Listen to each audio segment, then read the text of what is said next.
அனைவருக்கும் வணக்கம். மீண்டும் ஒரு வைரஸா என்று எல்லோரையும் அச்சப்பட வைக்கக்கூடிய வகையில் HMPV என்ற வைரஸ் பற்றிய தகவல்கள் காட்டுத்தீ போல் பரவிக்கொண்டே இருக்கிறது. சமூக வலைதளங்களில் பார்த்துட்டு இருக்கிறோம். சைனாவிலிருந்து ஹாஸ்பிட்டல்ஸ் ஆர் ஓவர்வெல்ம்ட், பல நோயாளிகள் ட்ரீட்மெண்ட் எடுக்கிறதுக்காக காத்துக்கிட்டு இருக்காங்க அப்படின்ன உடனே நம்ம 2020 ஜான்வரிக்கு அப்படியே டிரான்ஸ்போர்ட் ஆகிற மாதிரி ஒரு ஃபீலிங், மீண்டுமாடா அப்படின்ற மாதிரி ஒரு எண்ணம். ஆனால் வல்லுநர்கள் எல்லாம் தெளிவான கருத்துக்களை முன் வச்சுருக்காங்க.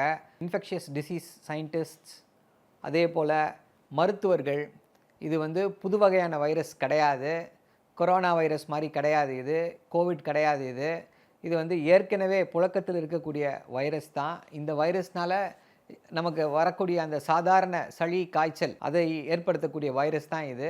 HMPV அப்படின்றது ஹியூமன் மெட்டா நிமோ வைரஸ் அப்படின்னு சொல்கிறாங்க. சாதாரண நிமோனியா காய்ச்சலை கொடுக்கக்கூடிய அந்த ஒரு வைரஸ் தான் இது. ஒரு சாதாரண காய்ச்சல், ஒரு இன்ஃபெக்ஷன் வந்தாலே இம்யூனோ காம்ப்ரமைஸ்ட் பேஷண்ட்ஸ், அதாவது கேன்சர் ட்ரீட்மெண்ட் எடுத்துருக்கக்கூடிய பேஷண்ட்ஸு, அதே போல் மருந்துகளில் இருந்து கொண்டு இருக்கக்கூடிய பேஷண்ட்ஸ், அவங்க தான் கொஞ்சம் ஜாக்கிரதையாக இருக்கணும். அவங்க அஃப்கோர்ஸ் எந்த ஒரு இன்ஃபெக்ஷன் வந்தாலும் அவங்க ஜாக்கிரதையாக இருக்கணும். அப்படிப்பட்ட ஒரு இதுதான் இது. அதனால் யாரும் இதை கண்டு அச்சப்படவோ, இதை கண்டு தேவையில்லாத ஒரு பேனிக்கோ தேவையில்லை. அப்படி முக்கியமான அது சமூக வலைத்தளங்களில் கருத்துக்களை சொல்லக்கூடிய பல பிரபல மருத்துவர்கள் இப்படி ஒரு கருத்துக்களை முன் வச்சுருக்காங்க. அதே போல் நம்முடைய விஞ்ஞானி டாக்டர் சௌமியா சுவாமிநாதன் அவங்களும் இந்த கருத்தை முன் வச்சுருக்காங்க. கோவிட் அப்போ பல கருத்துக்களை சொல்லி, பல விஷயங்களை சொல்லி மக்கள் எப்படி அவர்களை பாதுகாத்து கொள்ள வேண்டும், எப்படி நடந்து கொள்ள வேண்டும், என்ன நடந்து கொண்டு இருக்கிறது, வேக்சின்ஸு, ஆராய்ச்சின்னு சொல்லி பல கருத்துக்களை சொன்ன அவங்க திருமதி சௌமியா சுவாமிநாதன் அவர்களே இதை கண்டு யாரும் அச்சப்பட வேண்டாம் அப்படின்னு சொல்லி கருத்துக்களை சொல்லியிருக்காங்க. அதனால் யாரும் இதை கண்டு அச்சப்பட வேண்டாம். அதுக்குள்ளே என்ன ஆயிடுச்சு அப்படின்னா, இந்தியாவில் ஸ்டாக் மார்க்கெட் இன்றைக்கி டவுன் ஆகிடுச்சு.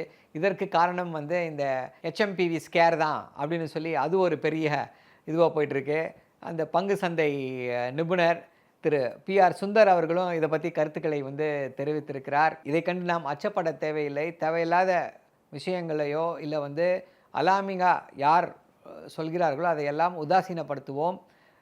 இன்னொரு ரொம்ப அதை எப்படி அது சரியான அப்ரோச்சா இல்லை அது தவறான அப்ரோச்சான்னு நமக்கு தெரியல. ஊடகங்கள் 2 பேரை கண்டுபிடிச்சோம், 3 பேரை கண்டுபிடிச்சோம் அப்படின்னு சொல்லிக்கிட்டு இருக்காங்க. ஐயா, இது 20-25 வருஷமாக இருக்கான் இந்த வைரஸு. ஸோ 2 பேரை கண்டுபிடிச்சாலோ 3 பேரை கண்டுபிடிச்சாலோ ரொட்டீன் எக்ஸாமினேஷன் பண்ணால் தெரிய வரும் அப்படின்னு சொல்கிறாங்க. அதனால் இதற்கு முக்கியத்துவம் கொடுக்க வேண்டாம் என்று சொல்கிறார்கள். ஊடகங்களுடைய பங்கு மிக மிக முக்கியமானதாக இருக்கிறது. ஒரு பேனிக்கை க்ரியேட் பண்ணாமல், இது ஒரு சாதாரண விஷயம், உங்களுக்கு நிஜமாகவே நீங்கள் ப்ரொடெக்ட் பண்ணணும் அப்படின்னு யூஸ்வலாக இதை மேலை நாடுகள் எல்லோரும் ஃபாலோ பண்ணுவாங்க. முகக்கவசம் அணிஞ்சிக்கோங்க, அண்ட் அஃப்கோர்ஸ் ஃப்ரீக்வெண்ட்லியாக அவங்க கையை கழுவிக்கோங்க, இல்லை சானிடைசர் போடணுன்னா சானிடைசர் போட்டுக்கோங்க. இது இருந்தாலே உங்களை சளி இருமலிலிருந்து காத்துக்கொள்ள முடியும் அப்படின்ற ஒரு சூழ்நிலை நிலவி கொண்டிருக்கிறது. ஸோ அதனால் தயவு செஞ்சு இதற்காக பேனிக் ஆகாதீங்க. நன்றி, வணக்கம்.